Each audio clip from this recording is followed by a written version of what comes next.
It's your girl Diamond. I'm back with my own new review of Love and Hip Hop Atlanta. We start off with Zell.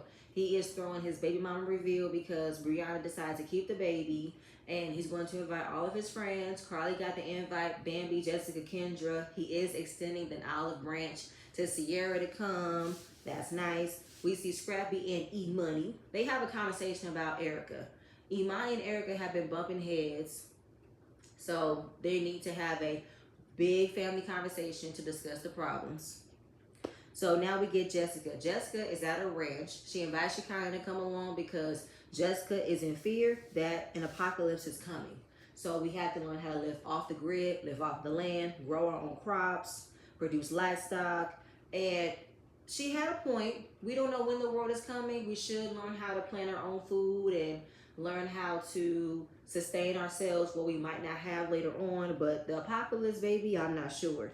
She kind of wasn't hearing that. She's like, Lord, let us still stay in the land of the living. Okay, so they're planting greens and they go to the barn to discuss chickens. The professional farmer that was there told them it takes about 70 years to become a professional farmer. Jessica believes she has the capacity to learn something faster than the average person, because she said, I just learned astrology and I am a master about learning it in less than 2.5 seconds. Sure. Then she said, I have learned I am the best cocksucker in under 2 hours. We did not need to know that in front of this white man who was married. She did not mean it to say it was about him, but she wanted to just announce what other skills she have. But we don't need to know that. Why is that on your mind? That you think it's something of value that you can suck dick in under 2 hours, or you're the best dick sucker in 2 hours? I don't know, Jessica. You're weird. That's information we should not even know, okay? Now, she only brought Shekinah because Shekinah made her laugh, and she needed to laugh of what she's been dealing with. She has isolated herself from Carly because Carly's been talking shit about Jessica. So she moved out, and wondering why did she move out? Because she didn't feel like Carly was being a real friend to her. I mean, she wants me to call her and give her advice, and all I'm doing is listening to her gush about her life and her fiance, what's going on in her life, and I'm not getting that reciprocated. It's all about Carly. It's never about me. She never reciprocates to call me, to support me, call me to check in on me, see how I'm doing. And girl, I'm not gonna make it about you. My life and my friendship is not gonna only be about you. And I'm looking at Jessica, what did you expect? This is Carly. She's selfish as hell. Carly has always been about her. She's only going to think about her. So you should have been knew that. And we're moving on. We got Saucy. He's performing at Baltimore Pride. He's excited. The crowd is cheering. So happy his life turned out this way from the age of 17 to now. And his mom is there. She's been supporting him from all of his latest shows. We see Chef Chiclet in the crowd. He said him and Chef Chiclet are not together, but he's always going to be his champion. He's always going to ride for him and support him. So while the crowd is going crazy, everybody starts to bum rush the stage. It's going crazy, and then it all blacks out. So he wants to make sure that him and his mother were headed to safety.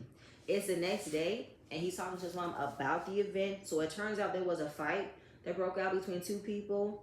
And one person had mace, and it was bare mace that spread to everybody, which made everything look all chaotic and crazy. And it was all over the blogs, but didn't want a show to end in that way. And a lot of these shows can get a bit crazy. They can. So while they're in Baltimore, he wants to invite his mom to Baltimore Safe Haven, which is a shelter for people in the LGBTQIA community who have been homeless and also who've been figuring out life while being out in the streets. That's cool. We're going to get back to that. So now we get Joc. He has this Father's Day event that he wanted to give back to the men. And it was also a reveal of him being on the cover of a magazine. And all the fellas show up to support him. All the fellas who are fathers. You know, Chaotic shows up for support. We got Mendices, Kirk, and Scrappy. Okay. Now, Joc has his own podcast. He talks about what's going on in the blogs. And he spoke about Kirk being in the blogs with Jasmine. And he said, I got baby mama drama because Jasmine has been exposing him for still trying to fuck her. And Scrappy was like, are you still trying to fuck her? The way that all the men was looking at Kirk saying no is like, you know we know you, right? We know your track record, bruh. So you can't lie to us. Which means they don't believe him when he says, I'm not trying to. Gotcha. And all the messages that Jasmine has been released and revealed And no one can counteract that because he believes that it's all has made Rashida look at him sideways. It fucked up Rashida's head that Jasmine is exposing him to these messages. But what about your messages? If you have the original receipts, you can debunk on that. Oh no, he deleted them. When you delete the messages, it makes you look guilty, and it does. He said he don't care. He said he don't want any negativity on his phone, but baby, don't act stupid, baby, because we don't believe you, okay? Good night and goodbye. So since Kirk is now in the hot seat, what's going on in his life, he throws out Mendici shit that Jasmine have been talking about him. And I was with Chaotic. He said Kirk was sinking down like the Titanic and was looking for a lifeline, and he called them Mendici's. Talking about Mendici was at Jasmine's bar and da-da-da-da. But Mendici went to the bar. He said he don't know what Jasmine looks like or don't even know her name. I think someone pointed out her name and pointed out who she looked like. And he ain't never been in the bar since then. But, okay, that's kind of interesting. The fact that one person spotted you out at a bar and now you have never went back, sure. Scrappy was noticing that Mendici was not wearing his ring and asked him, where is his ring? He said he lost it. Oh, you lost it. How'd you lose a wedding ring? Because you were telling Yandy you're not going to put your ring back on because you don't want to be fake. You want to pretend like you guys are happy, you guys are one. But now you want to say you lost it. You lost your ring. Then he said, whenever me and Yandy are in our moments and we arguing, I just don't take effort into finding it. That's some petty shit right there. And some tip for tat. You said you lost the ring, but yet you want to make it seem as if it's because when you and Yandy are in a bad place, it makes you have the ability to not look for the ring. It's still an excuse for you to use that to go out and do what you're not supposed to do. Still have the excuse to go out and mess around with your wife. Mendici's good night and goodbye. Just say you don't want to be with Yandy. Just say that, because that's some petty shit. That is the most ridiculous excuse I've ever heard. Who makes up shit like that? Who does that? Chaotic is killing me. When he said, you lost the text messages, you lost your ring, I'm losing my mind. Y'all men like to have y'all cake and ice cream, and it doesn't work that way. And I agree, okay? But then he wants to throw out a lie, which I believe, that all the money that he gives to Jasmine for child support, she went and got her body done. Do you have proof of that? Because now you really about here lying again, and you don't have no proof to back that up. How you know for a fact that she's using the child support money to get her body done? See, don't do that, Kirk. Stop throwing stones just to get out of the glass house. Stop doing that. And we're going to move on. So we got Saucy. He's going to the Safe Haven. It's a local place. Has a lot of history around people who share the same story as him. And he spoke about when he came out. He came out on Facebook. He started out saying he was bisexual. I didn't know this was a thing. But apparently, people who are afraid to come out as gay and not ready to be themselves, they start out by saying they're bisexual to get their voices out, to get their foot in the door, to be accepted in the community. And I'm like, oh, wow. But no one would have believed you were bisexual, Saucy. No one would have. But I hear you. And he wanted to find some acceptance, even though he was already a bad child. He was skipping school, smoking weed, doing what he wanted to do, right? But it was a problem because he was flamboyant, he was feminine, and his mom was not going for it. So when he graduated high school, she was like, you gotta go. So he blames his mom for being homeless because she never accepted him. And, you know, he feels like parents should accept their children, whether they're gay, bi, straight, trans, their pronouns are he, she, them, they, you know what I'm saying? Because you should still love your child, no matter what. And you don't see a lot of parents profess their feelings about loving their children when they come out as gay and all the above. And, you know, wanting to hear what is the parent's message in all of this. She said that God entered her heart to love him, even though she said whatever is in him for who he is, she had to learn how to love him. And for me, I still feel the same way I felt before, that while his mom is trying to be acceptance, I don't think she's really ready to fully accept him. I think she's just going along for the ride because of what Saucy's success can benefit her. You know, didn't believe that her son can be a success because he's gay, but look at him now. A successful artist, he's a successful media personality. You know what I'm saying? He's been on red carpet events. He has the money to create a lavish lifestyle for him and her. Like, that's how I feel. Like, she's not completely accepting him for being gay, not completely accepting his lifestyle, but will want the benefits of what he is, of who he has been this entire time. Then we see other stories. It's crazy how a lot of people go through a lot in their life to fully reach that point of being themselves, of who they really want to be. And then we talk about his mother's book, of going through the hardships of loving Saucy. And, she did admit, as mothers, they weren't ready to get out of their way to hear their children's stories about how they were trying to accept certain parts of themselves or reveal a special part of themselves. And she couldn't finish the book because she didn't get another perspective. Now that she's around all different types of people, hearing about their story, she can now finish it. She now has a better understanding. We're moving on from there. We get Joc. He is back in the blogs again, allegedly being cuddled up with another woman, holding hands at an event. And Kendra saw it, replied, "I want divorce." Kendra comes in the house pissed, stomping in these slides and say, "I'm so tired of this shit, Jaceel. Like, I'm really, really tired. Like, there should be no woman that's not me all up on you like that. Why would you think that would be cool? Why would you allow that to happen?" And yes, in the confessional, Joc is a celebrity. He knows, everybody knows, they will see him and greet him. But he's not situationally aware of how things can look when he allows himself to get photographed and it's in a bad look, the optics are terrible, and it's now a whole different story. So what was the story? A woman that used to work for him got denied coming inside his event, and he wanted to come out and see what was the problem, and all he was doing was listening. There was nothing else. But apparently the video showed she was up in between your legs and all up in your face, where it looked like you were cuddled up with another woman. Like, that's still not cool. That still wasn't a good look. And she's like, "This is exactly why I'm acting the way that I'm acting. This is the reason why I'm so tired of this. And this is the reason why I have my insurance policy for my eggs. I don't have time for this." And she walked up on him and said, "Say it wasn't appropriate," because it wasn't. Period. I don't have time for this. Maybe we should get a divorce because I don't have time for this. And he knows.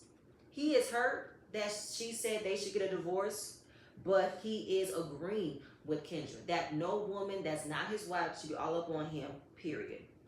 Then he want to ask a dumb question. "Do you love me?" And she walks off. We know she loves him. But this is my question. Why do we do this? Why do men act like what you guys do don't have consequences? But then you want to tell a woman what she did have consequences. I don't have time for this. These are too many games to be played with. Like, why play games like this? Why? Don't have time at all, okay? So then we see Scrappy, E-Money, and Erica. They've been bumping heads.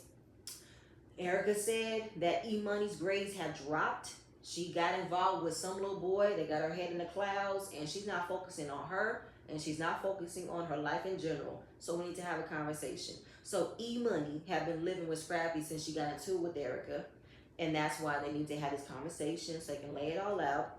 E-Money doesn't believe that they treat her like an adult, pretty much, right? And mostly it's towards Erica. Erica says, "So you think I don't respect you? I think you baby me. I think you treat me like a little kid. You do stuff for me. You never allow me to do these on my own." Well, have you done things on your own without your mom having to do things for you? You've been treated like the princess that you are, and you have never wanted for anything because you've always gotten for everything. So for you to now want to do things on your own, well, I'm going to need for you to show me, because if I'm still paying for things for you, then I'm going to treat you like I treat you. But Erica doesn't believe she's a dictator. She's a mama bear, which can still be a dictator, but she has good reasons. She wants to protect her child. She knows E-Money is going through a lot. She's under a lot of pressure because we know what's been going on in the blogs between Erica and Scrappy. E-Money has been around that. So wondering, do you feel like you've been rebellious against it? She said, "I feel drained and I be wanting to get away from it and, just have different experiences, have different moments of where I'm finding something else to look forward to instead of knowing what's going on in y'all life." Erica ended up saying, "Okay, well, I know it's a lot with me and your dad hanging out and everything, but we're not dating." Scrappy thought they were dating, but apparently they not. He ain't gonna force it. It is what it is. They're meant to be a family. So she says, "I know y'all might be feeling away because I'm over at my boyfriend's house all the time, but okay, well, I know you want to get away from things, but there needs to be a compromise. And right now, I'm telling you, you don't have your TV, and the car will not be going back with you this semester. We're keeping the car and the TV. And she get emotional. And Erica's like, what you crying for? Because I need my car. Why won't you take my car? This is why I want to pay for the car, so it wouldn't be taken away from me. Okay, well, until you reach that point, Erica still holds the title to that car. She's paying for that car. And if it's the repercussions of you having your grades being dropped and you spend all that time with this little boy and not focusing on school, yeah, I'm going to take the car from you, period, point blank. And this is why she's so hard on her, because she's seen Imani excel. And she don't want her to lose all that momentum of succeeding, to let it all go down the drain because of some little boy. That ain't gonna work. And I had to look at things both ways, right? I've been Imani, where my parents do not reward bad behavior, where I didn't like what I did wrong to be held over my head. But I knew the reasons why. I knew the lessons. And I am all in agreement with Erica. You're not about to be using the privilege that I bestowed upon you to act like you can just slack off in school and hang out with this little boy and drive the car that I gifted you and act like you just gonna just skate on by school, not doing what you're supposed to be doing, reaping the benefits. No, man, that's not gonna work over here. Absolutely not. And of course, she didn't like it. You can cry all you want to, but these are the consequences of your actions. Me knowing that your grades have dropped because of this is the reason why I'm taking the car away from you. Point blank, period. And Imani, you should be grateful that there are a lot of kids in your situation who don't have cars, who don't have parents that are paying for tuition, who don't have the lifestyle that you have. So take this as a learning lesson, please. So I was all in agreement with Erica. I really was. So right now we're going to focus on co-parenting. We're going to make sure you do good. And if you do good, we're going to talk about the car. We're going to talk about some awards along the way. That's all we want from you, okay? So Imani wants to be a lawyer. Okay, if you want to be a lawyer, then you're going to have to buckle down, focus on school. The little boy will be the little boy waiting for you. You're going to have to figure out that balance of experiencing college life, but don't let the personal life suck out the experience you should enjoy while being in college. Don't do that, okay? Yeah, don't ever think, just because mommy got this, I could easily take what I got away from you, period, point blank, if I'm still paying for it. And we're going to move on.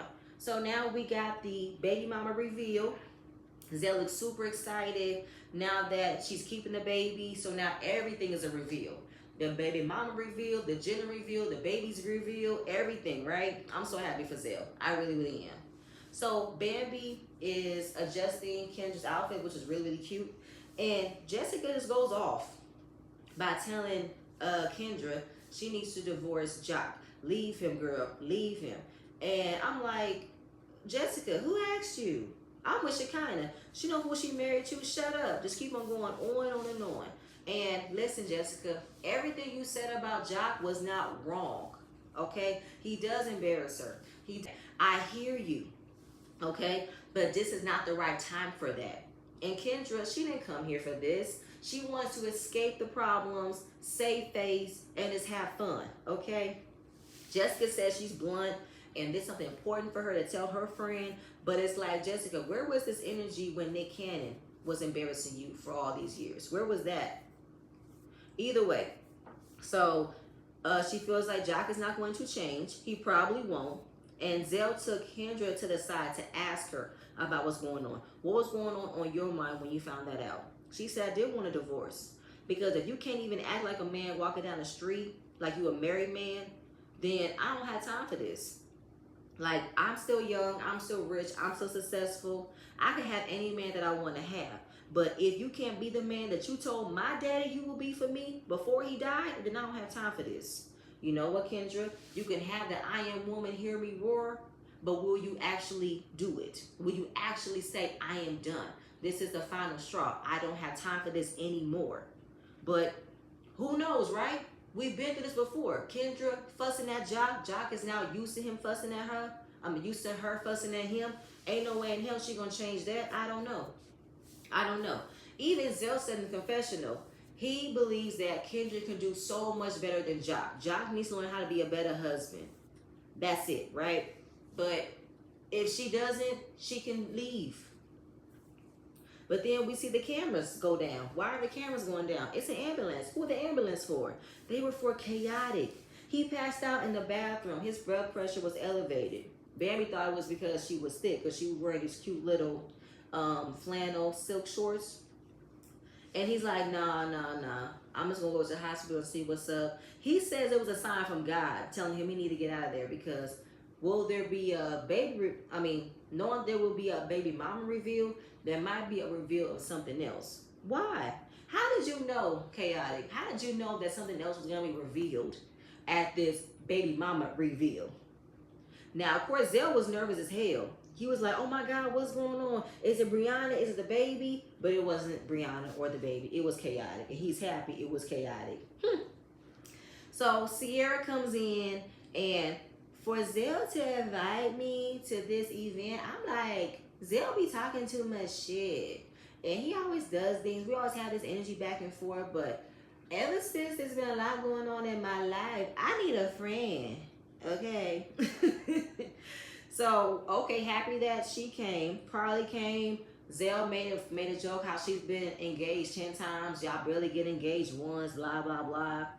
So the baby mamas or the guesses of the baby mamas comes in, and all we have to do is ask them a quick question about who knows Zell. What is Zell's real name? Rodney. Where did Zell come from? Where was he born? He was born in Ohio. And baby number one is Brianna. Everyone's like, oh my God.